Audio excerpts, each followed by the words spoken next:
শুভেচ্ছা। বাঙালিয়ানা সায়ানের সংবাদে স্বাগত।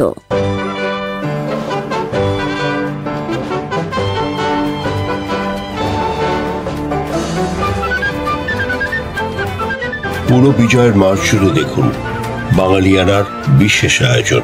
শুরুতেই শুনে নিচ্ছি সংবাদ শিরোনাম।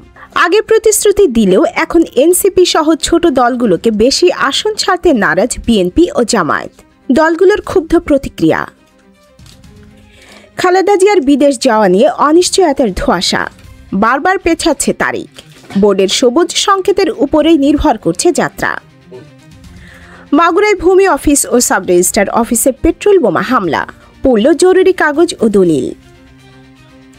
বাংলাদেশ ব্যাংকের অনুমোদন না নিয়েই এস আলম গ্রুপের বিদ্যুৎ কেন্দ্রের $283 মিলিয়ন শোধ করে দিয়েছে রূপালী ব্যাংক। এবার অন্যান্য সংবাদের সঙ্গে বিস্তারিত। আগামী ফেব্রুয়ারির নির্বাচন সামনে রেখে কৌশলে পরিবর্তন এনেছে বিএনপি ও জামায়াতে ইসলামী। মিত্র দলগুলোকে আগে যতটা সংসদীয় আসন ছাড়ার ঘোষণা দিয়েছিল, সেই অবস্থান থেকে দুই দলই সরে এসেছে। বিএনপি আগে 50 আসনের কথা বললেও এখন প্রাথমিকভাবে মিত্র দলগুলোকে 13টি আসন নিশ্চিত করেছে। আর জামায়াত 100 আসনের প্রতিশ্রুতি দিলেও এখন বলছে আগের ঘোষণাটি আনুষ্ঠানিক নয়। আগামী নির্বাচন প্রতিদ্বন্দ্বিতাপূর্ণ হতে পারে এমন আভাস পেয়ে বিএনপি ও জামায়াতে তাদের অবস্থান পরিবর্তন করেছে বলে কয়েকজন জ্যেষ্ঠ নেতা জানিয়েছেন। এমন পরিস্থিতিতে ত্রয়োদশ জাতীয় সংসদ নির্বাচনের তফসিল ঘোষণার আগ মুহূর্তে রাজনৈতিক দলগুলোর মধ্যে আসন নিয়ে শুরু হয়েছে টানাপোড়েন। এরই মধ্যে বিএনপির কয়েকটি মিত্রদল ক্ষুব্ধ হয়ে জোট ছেড়েছে। আরও কয়েকটি দল সম্পর্ক ত্যাগ করতে পারে বলে আভাস দিয়েছে। রাজনৈতিক বিশ্লেষকরা মনে করছেন, এখন এই দলগুলোর গন্তব্য হতে পারে জামায়াতে ইসলামীর নেতৃত্বাধীন জোট। তবে জামায়াতে অবস্থান পরিবর্তন করায় ছোট দলগুলোর জন্য পরিস্থিতি কঠিন হয়ে গেছে। তরুণদের দল জাতীয় নাগরিক পার্টি এনসিপি কোন জোটে যাবে তা এখনও স্পষ্ট নয়। বিএনপি গত বছরের ডিসেম্বরের আলোচনায় অভ্যুত্থানের ছাত্র নেতৃত্বকে 30টি আসন ছাড়ার কথা বললেও এখন এনসিপিকে 8টির বেশি দিতে রাজি হচ্ছে না। জামায়াত অনানুষ্ঠানিক আলোচনার আগেই এনসিপিকে 60 থেকে 70 আসন দেওয়ার কথা বললেও এখন তা 30 থেকে 35 আসনে নেমেছে।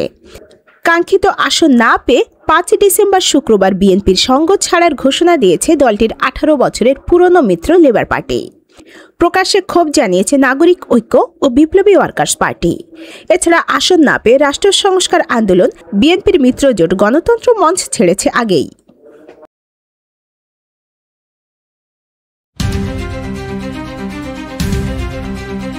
বিএনপির চেয়ারপারসন খালেদা জিয়াকে উন্নত চিকিৎসার জন্য বিদেশ নেওয়ার তারিখ আবারও পেছানো হয়েছে। বিএনপির পক্ষ থেকে তাকে বিদেশ নেওয়ার বিষয়ে 5 ডিসেম্বর শুক্রবার সকালে নতুন তারিখ বলা হয়েছিল 7 ডিসেম্বর। পরে রাতে জানা গেছে সে তারিখ পিছিয়ে সম্ভাব্য যাত্রীর তারিখ ঠিক করা হয়েছে 9 ডিসেম্বর। এই তারিখও পেছাতে পারে।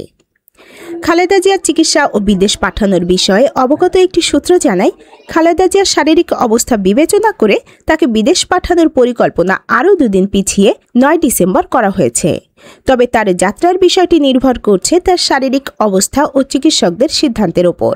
তবে গতকাল সর্বশেষ প্রাপ্ত তথ্যে তার শারীরিক অবস্থার উন্নতির বিষয়ে কিছু জানা যায়নি। পরিস্থিতি অনেকটা অপরিবর্তিত রয়েছে। কাতারের ব্যবস্থাপনায় নতুন করে যে এয়ার অ্যাম্বুলেন্স ভাড়া করা হয়েছে, সেটা 6 ডিসেম্বর ঢাকায় অবতরণের কথা থাকলেও পরে সময়সূচিও পুনর্নির্ধারণ করে 10 ডিসেম্বর করা হয়েছে।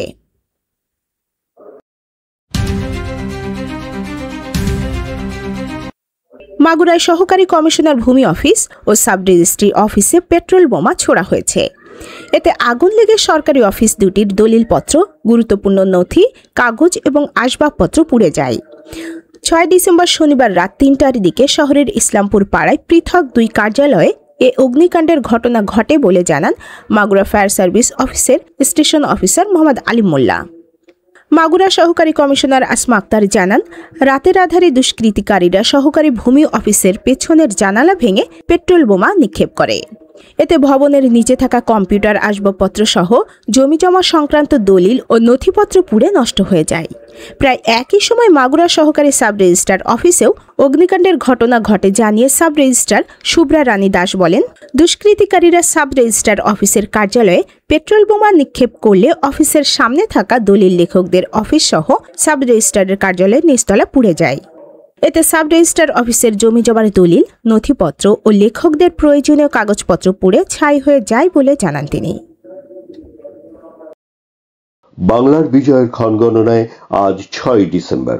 এদিন ভুটান স্বাধীন ও সার্বভৌম দেশ হিসেবে বাংলাদেশকে স্বীকৃতি দিয়ে বাংলাদেশ সরকারের কাছে তার বার্তা পাঠায়। ভুটানের ঘোষণার কয়েক ঘন্টা পরে ভারত বাংলাদেশকে স্বীকৃতি দেয়। ভারতের প্রধানমন্ত্রী ইন্দিরা গান্ধী পার্লামেন্টে এই ঘোষণা দেন। বাংলাদেশকে স্বীকৃতি দেওয়ায় পাকিস্তান ভারতের সাথে কূটনৈতিক সম্পর্ক ছিন্ন করে। নিরাপত্তা পরিষদের অধিবেশন বসলে সোভিয়েত ইউনিয়ন এক প্রস্তাবে বলে, পূর্ব পাকিস্তানে এমন এক রাজনৈতিক নিষ্পত্তি প্রয়োজন যার ফলে বর্তমান সংঘর্ষের অবসান নিশ্চিতভাবেই ঘটবে এবং পাক বাহিনীর সহিংসতার কারণে পরিস্থিতির যে অবনতি ঘটেছে তাও অবিলম্বে বন্ধ হবে। একমাত্র পোল্যান্ড এই প্রস্তাবটি সমর্থন করে। চীন প্রস্তাবটির বিরুদ্ধে ভোট দেয়। অন্য সদস্য দেশগুলো ভোটদানে বিরত থাকে। জাতিসংঘ অধিবেশনে এদিন ৮টি দেশের পক্ষ থেকে যে যুদ্ধবিরতি ও সৈন্য প্রত্যাহার প্রস্তাব নিরাপত্তা পরিষদে উত্থাপিত হয়, সোভিয়েত ইউনিয়ন দ্বিতীয়বারের মতো তাতে ভেটো দেয়। বিকেলে পাকিস্তানি নবম ডিভিশন যশোর সেনানিবাস ছেড়ে মাগুরার দিকে পালিয়ে যায়। পাক হানাদার বাহিনীর কবল থেকে মুক্ত হয় যশোর। এদিনে ছাতক শহর শত্রুমুক্ত হয়। মুক্তিযোদ্ধা ও মিত্রবাহিনীর ত্রিমুখী আক্রমণে পাকিস্তানি হানাদার বাহিনী সুনামগঞ্জের দক্ষিণে সড়ক ও হাওর পথে পালিয়ে যায়। মুক্ত হয় সুনামগঞ্জ। পাকিস্তান হানাদার বাহিনী ও তাদের দোসর রাজাকার আরবদর বাহিনীকে হটিয়ে ফেনী শত্রুমুক্ত হয়। এদিন সকাল থেকে ক্যাপ্টেন জাফর ইমামের নেতৃত্বে সশস্ত্র মুক্তিযোদ্ধারা দলে দলে ফেনী শহরে প্রবেশ করে জয় বাংলা স্লোগান দিতে থাকে। মিত্রবাহিনীর বিমানের বোমাবর্ষণে ঢাকা বিমানবন্দরের রানওয়ে সম্পূর্ণরূপে ধ্বংস হয়ে যায়। ভোর থেকেই পাক নবম ডিভিশনের পলায়ন পর্ব শুরু হয়। যশোর ঢাকা সড়কে ভারতীয় বাহিনী ঘাঁটি করায় বাধ্য হয়ে পাক নবম ডিভিশনের একটি অংশ পালায় মাগুরা হয়ে মধুমতি নদী ডিঙিয়ে ঢাকার পথে, আরেকটি অংশ কুষ্টিয়ার দিক দিয়ে পালিয়ে যায় ঢাকায়। পালাবার পথে এই বাহিনীগুলো রাস্তার উপরের ব্রিজগুলো সম্পূর্ণরূপে ভেঙে দেওয়ার চেষ্টা করে। পাকিস্তানের ইস্টার্ন কমান্ডের প্রধান লেফটেন্যান্ট জেনারেল নিয়াজি রাতে ঝিনাইদহ অবস্থান থেকে সরে এসে মেঘনার তীরে ঢাকা রক্ষার লক্ষ্যে সৈন্য সমাবেশ করবার নির্দেশ দেন। কিন্তু তা আর তাদের পক্ষে সম্ভব হয়ে ওঠেনি, কারণ ততক্ষণে ঢাকা যশোর সড়ক মিত্রবাহিনীর নিয়ন্ত্রণে চলে গেছে। এদিকে পাকিস্তানের মুসলিম লীগ নেতা পূর্ব পাকিস্তানের প্রাক্তন মুখ্যমন্ত্রী নুরুল আমিনকে পাকিস্তানের প্রধানমন্ত্রী পদে নিয়োগ দেয় পাকিস্তানের প্রেসিডেন্ট ইয়াহিয়া খান। একই সঙ্গে পাক ভারত যুদ্ধের প্রেক্ষিতে পাকিস্তানের নির্বাচন কমিশন পূর্ব পাকিস্তানে অনুষ্ঠেয় উপনির্বাচন স্থগিত ঘোষণা করে। এ নির্বাচন ৭ ডিসেম্বর থেকে অনুষ্ঠিত হবার কথা ছিল। মুক্তিযুদ্ধের এই পর্যায়ে স্বাধীন সার্বভৌম গণপ্রজাতন্ত্রী বাংলাদেশকে ভুটান ও ভারতের আনুষ্ঠানিক স্বীকৃতি প্রদানের প্রতিক্রিয়ায় এদিন সন্ধ্যায় বাংলাদেশ সরকারের প্রধানমন্ত্রী মুক্তিযুদ্ধের নেতা তাজউদ্দিন আহমেদ স্বাধীন বাংলা বেতার কেন্দ্র থেকে ভাষণ দেন। তিনি ভুটান ও ভারতের প্রতি বাংলার মুক্তিকামী মানুষের কৃতজ্ঞতা প্রকাশ করেন এবং অপরাপর দেশগুলোকে ভারত ও ভুটানকে অনুসরণ করে বাংলাদেশকে স্বীকৃতি প্রদানের আহ্বান জানান।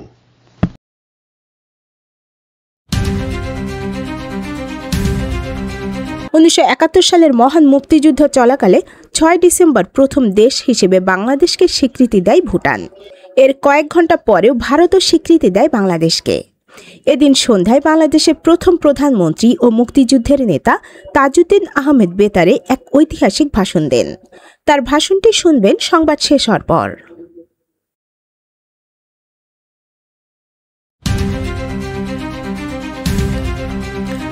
আজ ৬ ডিসেম্বর, বাংলাদেশের রাজনৈতিক ইতিহাসে এক স্মরণীয় দিন। স্বৈরাচার পতন দিবস। 1990 সালের এই দিনে গণঅভ্যুত্থানের মুখে তৎকালীন সামরিক শাসক HM এরশাদ পদত্যাগ করে রাষ্ট্র ক্ষমতা অস্থায়ী সরকারের কাছে হস্তান্তর করেন। এর মধ্য দিয়ে অবসান ঘটে দীর্ঘ 9 বছরের সামরিক শাসনের, আর দেশ ফিরে আসে গণতান্ত্রিক ধারায়। এ নিয়ে বাঙালিয়ানার বিশেষ প্রতিবেদন দেখবেন সংবাদ শেষ হওয়ার পর।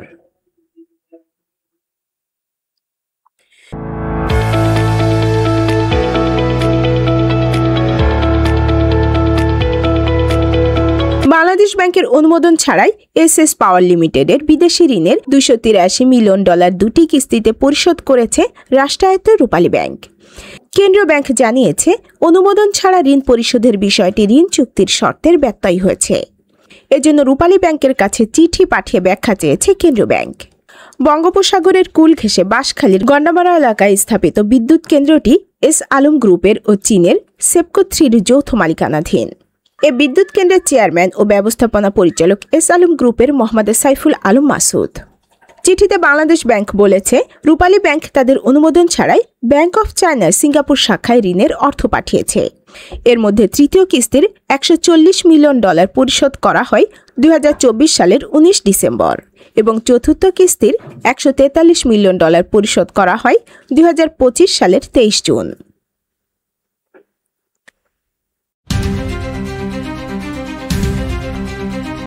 স্যাটারধর্মী কার্টুন পেজ ইয়ার্কির বিরুদ্ধে মামলার ঘটনায় প্রতিবাদ জানিয়েছেন কার্টুনিস্ট ও উন্মাদ ম্যাগাজিনের সম্পাদক আহসান হাবিব। 6 ডিসেম্বর জাতীয় প্রেস ক্লাবে নাগরিক কোয়ালিশন কর্তৃক স্যাটার, মিম ও কার্টুন মত প্রকাশ নাকি মর্যাদা হানি শীর্ষক সভায় তিনি এসব কথা বলেন। সভায় উপস্থিত ছিলেন লেখক সুমন রায়হান, লেখক ফিরোজ আহমেদ, আইনজীবী সারা হোসেন, কার্টুনিস্ট শিমু নাসের, কার্টুনিস্ট মেহেদি হক সহ অনেকেই। আহসান হাবিব বলেন, আমাদের চারদিকে অনেক সমস্যা রয়েছে, কিন্তু এসবের মধ্যেও আমাদের হাসতে হবে, কারণ হাসাটা জরুরি। বক্তারা বলেন, স্যাটার, মিম, কার্টুন বাংলাদেশের সংস্কৃতিতে দীর্ঘদিন ধরে মত প্রকাশের মাধ্যম হিসেবে ব্যবহৃত হয়ে আসছে। বিগত সরকারের আমলেও যখন নানা বাধার কারণে মূলধারার বেশিরভাগ গণমাধ্যম নীরব ছিল, তখনও ঝুঁকি নিয়ে সরকারের সমালোচনা করে গেছে মিম, স্যাটার ও কার্টুন পেজগুলো। জুলাই গণ অভ্যুত্থানের সময়ও আমরা দেখেছি আন্দোলনের অন্যতম গুরুত্বপূর্ণ হাতিয়ার হয়ে উঠেছিল মিম, কার্টুন ও স্যাটার। তারা আরও বলেন, গত 2 ডিসেম্বর ঢাকা বিশ্ববিদ্যালয়ের কেন্দ্রীয় ছাত্র সংসদের সহসভাপতি সাদিক কায়েম বাদী হয়ে বেশ কিছু মিম, স্যাটার ও কার্টুন পেজের নামে যে মামলা দায়ের করেছেন, তা মত প্রকাশ ও বাক স্বাধীনতাকে নতুন এক হুমকির সামনে দাঁড় করিয়ে দিয়েছে।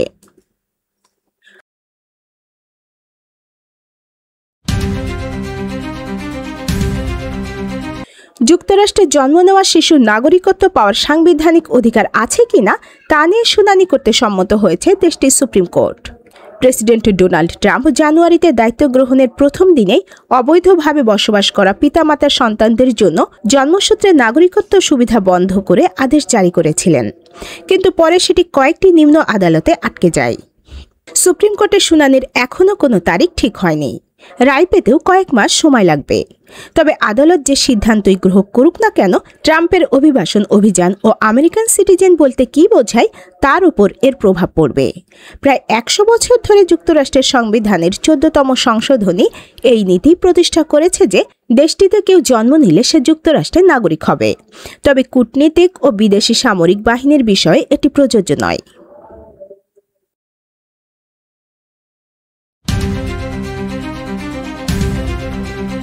সীমান্তে পাকিস্তান ও আফগান সেনাদের মধ্যে ব্যাপক গোলাগুলিতে আফগানিস্তানের বোলদাগ বিভাগে 4 জন নিহত হয়েছেন। তারা বেসামরিক সাধারণ নাগরিক ছিলেন বলে জানিয়েছে কাবুল। 5 ডিসেম্বর শুক্রবার রাতে দুই দেশের সীমান্ত গুলি ও কামানের গোলার শব্দে কেঁপে ওঠে।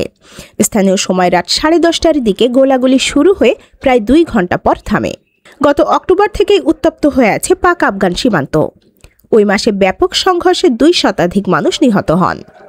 কাতার ও তুরস্কের মধ্যস্থতায় সংঘাত থামে। 2 দিন আগে সৌদি আরবে আবারও শান্তি আলোচনায় বসে 2 দেশ, কিন্তু এতে কোনো ব্রেক থ্রু পাওয়া যায়নি। এরপরই আবারও গোলাগুলির ঘটনা ঘটল।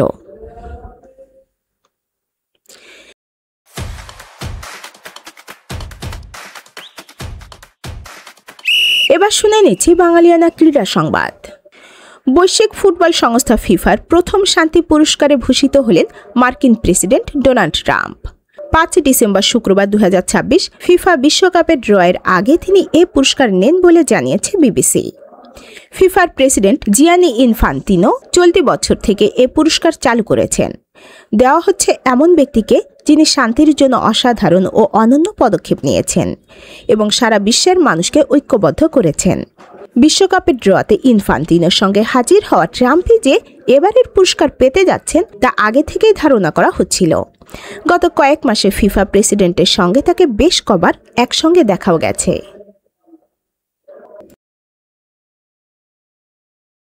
বাঙালিয়ানা সান্ধ্যের সংবাদ শেষ হলো। ধন্যবাদ।